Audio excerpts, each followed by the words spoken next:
Aleloia!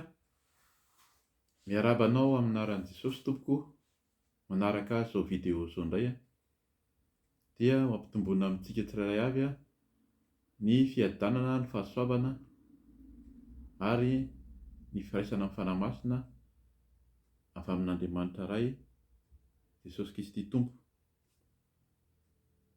Alohan'ny hivavahantsika, hametrantsika ny fampahirizana, fampizarana androany izay omeny fanahy masina, dia omena sady zany ny lohateny araka ny mahazatra.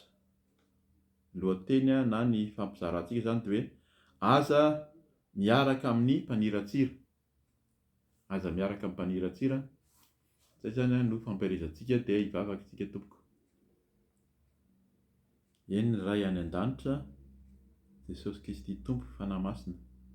Miantso anao zay hidera manome voninahitra anao, misaotra anao ny amin'ny fotoana, ny amin'ny tanjaka, hery, fahasalamana amenao anay tsirairay avy.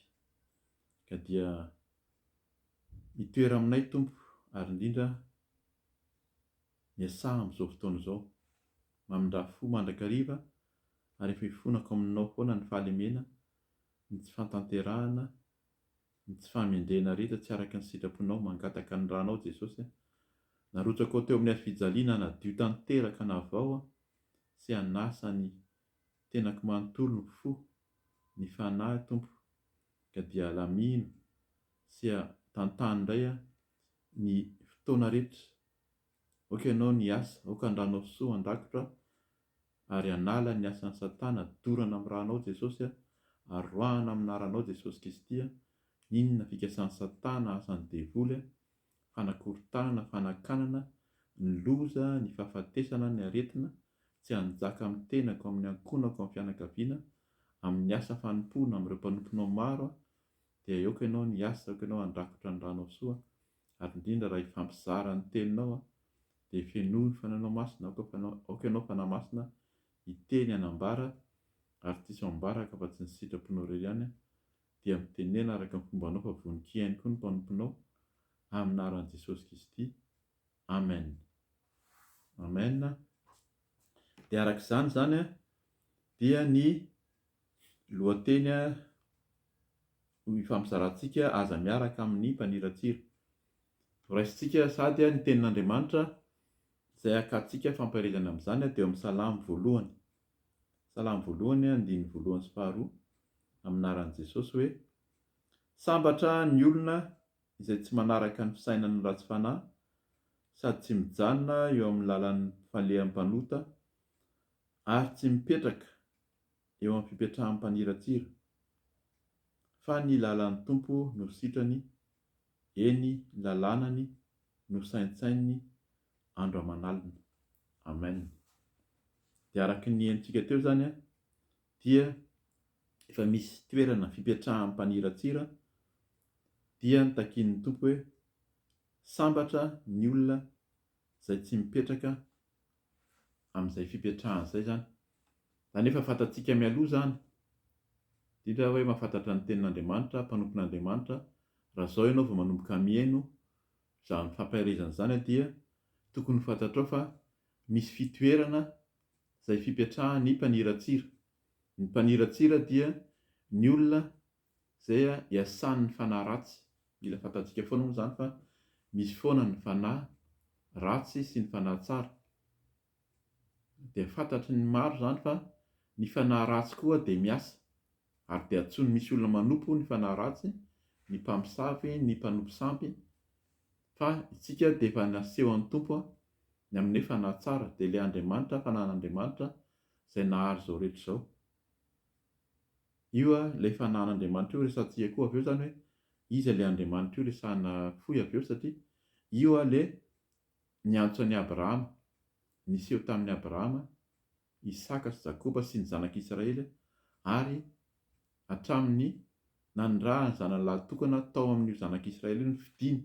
Napetrany aloha, ny fidiny aloha ny Israely, ny fidiny ny tany Kanana, izay vao napetrany nalefa ny zanany. Tsika zany amin'izao fotoana izao efa natao hoe zanak'Andriamanitra no ilay zanany nalefa no antsika raha mino tsika. Ka misy fipetrahana araka ny tentsika hoe misy fipetrahan'ny mpaniratsira fa ny olona izay tsy mipetraka amin'izany ozy izy dia sambatra. Dia inona ny dikan'izany mifanohitra amin'izany zany hoe raha mipetraka ao amin'ny fitoeran'ny mpaniratsira ianao dia tsy misy fahasambarana ao. Zay zany efa hoe lesona sady tokony ho raisintsika. Ny hoe maninona no apetraka voalohany raha mamaky ny salamo zany tsika dia hoe sambatra. Zay ny teny voalohany napetrana eto misy dikany zany fa efa fantatsika fa ao amin'ny salamo 2:30 dia miteny ihany koa inona ny atao hoe fahasambarana. Dia izy hoe ny sambatra ny olona sambatra ny olona ozy izy amin'ny anaran'i Jesosy izay voavelany ny elony. Zay zany aloha ny fahasambarana voalohany.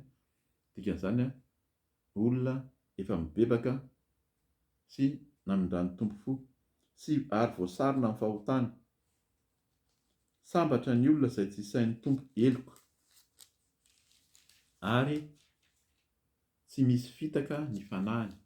Dia arak'ilay tenintsika teo hoe misy fanahy tsara, misy fanahy ratsy, dia misy zany ny fanahy mamitaka, misy fitaka, ary misy ny fanahy izay tsisy fitaka. Ka mila misafidy zany tsika. Zay foana hoe safiditsika hoe le fanahy misy fitaka ve no apetraka ao anatiko, sa le fanahy tsisy fitaka dia ny fanahy masina sy ny fanahy ratsy. Ny fanahin'Andriamanitra zany fanahin'i Jesosy Kristy, sa ilay fanahy amin'ny fanompoan-tsampy fanahin'i Satana. Misy zany ary tsika rehefa hoe manaraka ny tompo dia zay ny teneny hoe le fanahintsika no tia novonjena. Tsy ilay vatantsika zany novonjena fa le fanahintsika no ho raisin'ny tompo rehefa ho avy izy, ho avy tsy ho ela izy. Zao no andro farany dia ho avy izy handray ny fanahintsika, hitondra ny fanahintsika any amin'ny fanjakan'ny lanitra.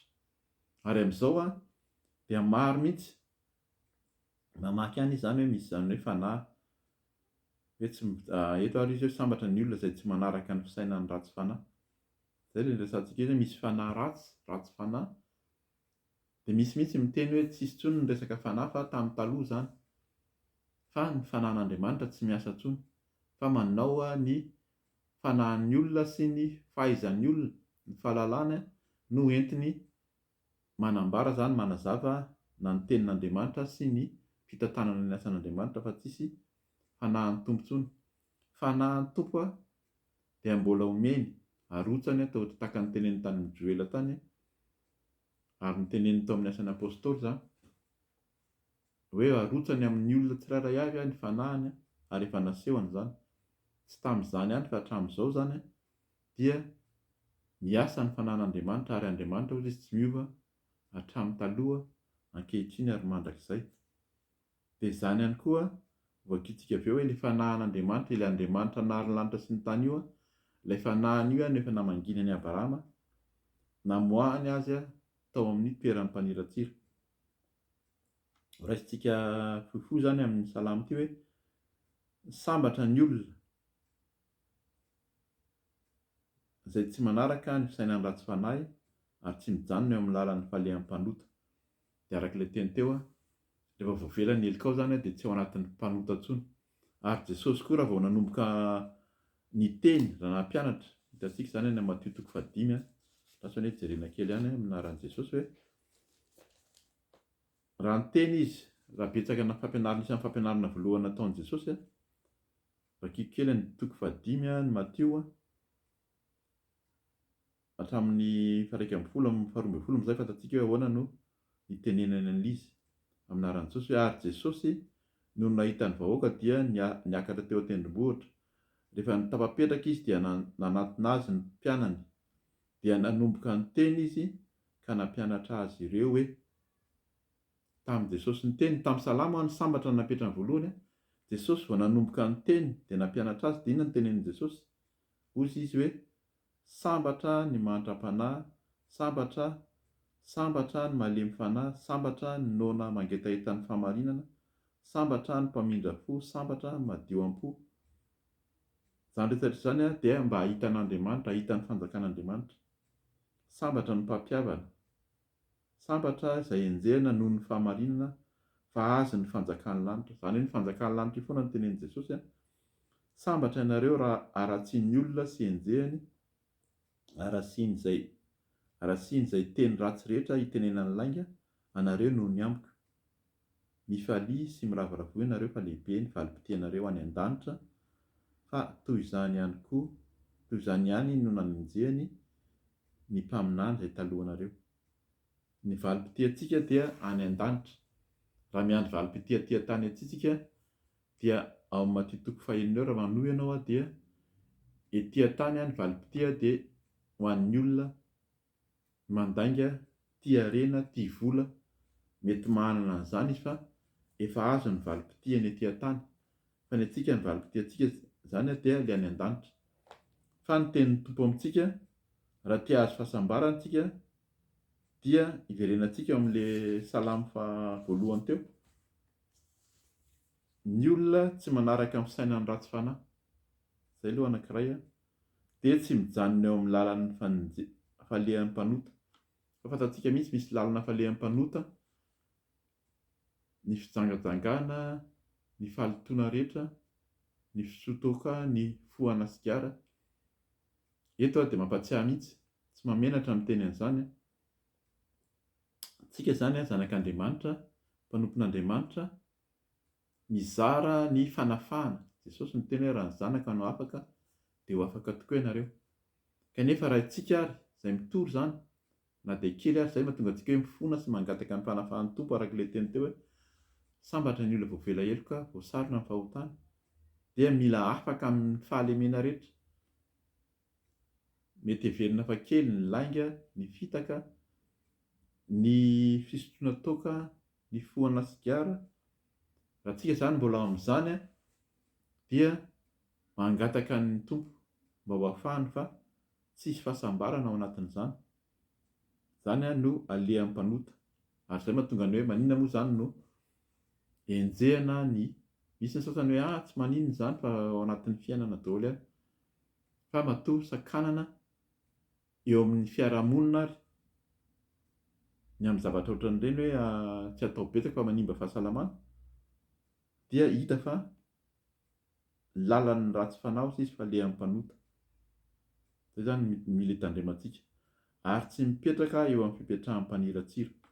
Betsaka ny mpaniratsira izany indrindra tsy midika foana hoe ny olona mpanota hitantsika hoe mpiteny ratsy, manao tsinitsinina ny asan'Andriamanitra no mpaniratsira, fa matetika na eo amin'ny fitantanana ny asam-piangonana ary asan'Andriamanitra dia betsaka maniratsira araka ilay teneniko teo hoe tsy mino fanahy masina intsony na ny mpitantana ary ny olona tsy mino. Raha misy iasan'ny fanahy masina, miteny amin'ny teny tsy fantatra, miteny amin'ny alalan'ny faminaniana, amin'ny alalan'ny nofy, amin'ny alalan'ny fahitana, dia reny indray no enjehana sy aratsiana satria tsy mino ny olona. Izany hoe maniratsira an'Andriamanitra mihitsy. Ary mandeha amin'ny fisainan'ny olona, manenjika isan'ny olona, manenjika ny endrika ivelany, fahalehibeazan'ny fiangonana ohatra, na isan'ny be da be ny isan'ny olona manaraka, dia izay fotsiny no atao. Fa tsy mandeha amin'ny fahamarinana.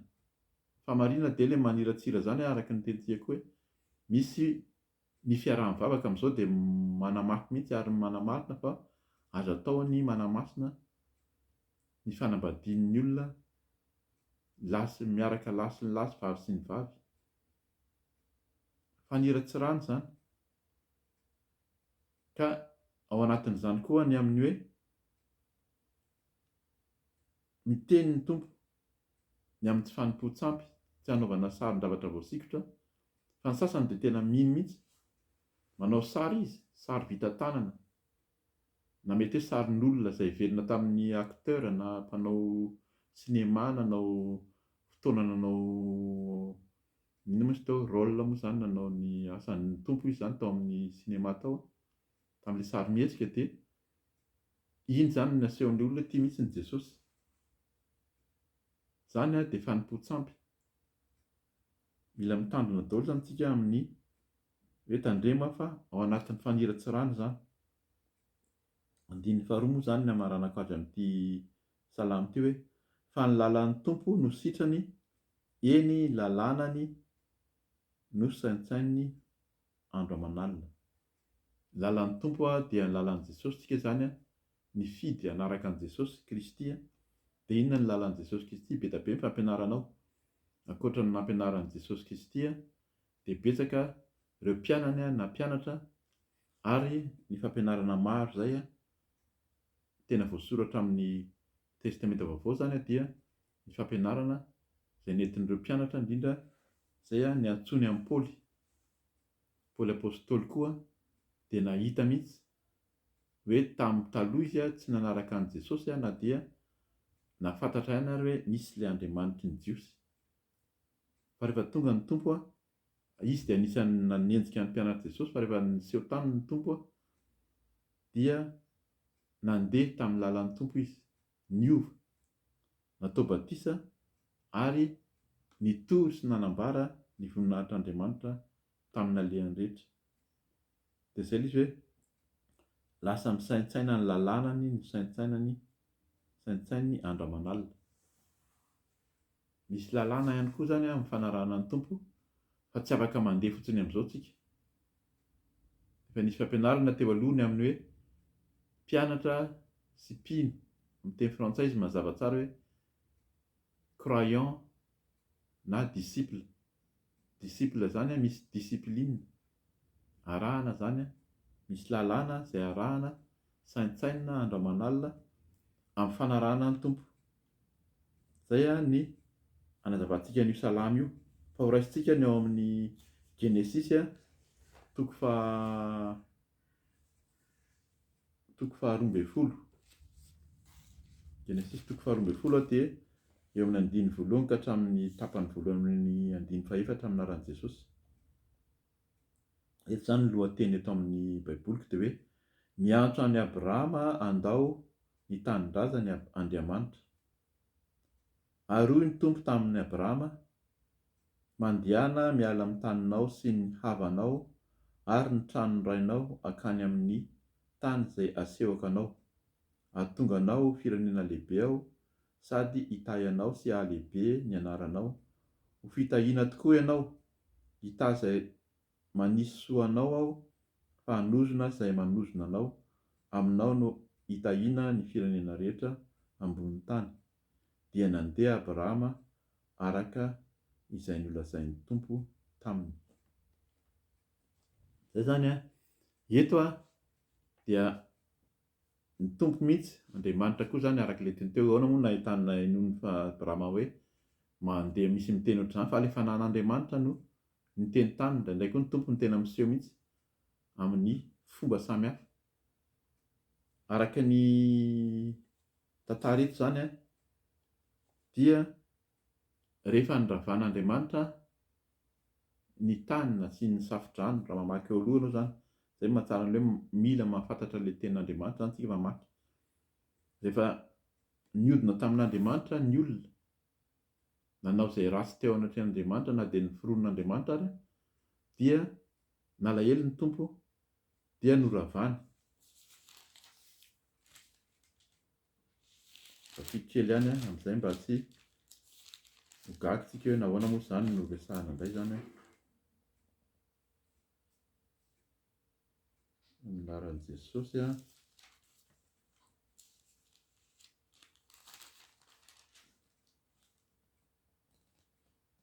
amin'ny toko fahaenina, Genesisy toko fahaenina andiny fahadimy eo amin'ny anaran'i Jesosy hoe